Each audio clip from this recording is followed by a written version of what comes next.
तुमच्या घराण्यात, तुमच्या कुटुंबात गेली कित्येक वर्ष किंवा पिढ्या काही ठराविक समस्या चालत आल्या आहेत का? म्हणजे आजोबांना जो त्रास होतो तोच वडिलांना आणि आता तोच तुम्हाला होतोय, किंवा घरात सतत कटकट, पैसा न टिकणे किंवा वंशवृद्धीत अडथळे, हे दृष्ट चक्र असतं. पण मंडळी, आनंदाची बातमी ही आहे की स्वामींनी तुम्हाला या साखळी दंडातून मुक्त करण्यासाठी निवडले आहे. तुम्ही तुमच्या कुळातील ती पहिली व्यक्ती आहात जिच्या भक्तीमुळे हे पिढ्यानपिढ्या चालत आलेले दुर्दैवाचे चक्र आता खंडित होणार आहे.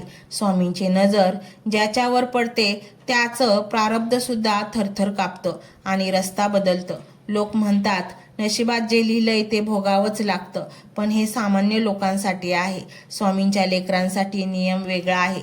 स्वामींच्या भक्तांचे नशीब ब्रह्मदेव नाही तर साक्षात स्वामी समर्थ स्वतःच्या हाताने पुन्हा लिहित असतात.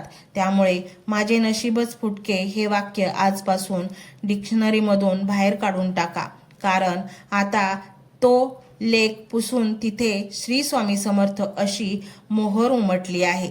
तुमच्या घरात जे काही शुभ कार्य घडेल ती केवळ एक घटना नसेल, तर ती या गोष्टीची साक्ष असेल की शापांचा अंत आता झाला आहे आणि आशीर्वादाचे युग सुरू झाले आहे.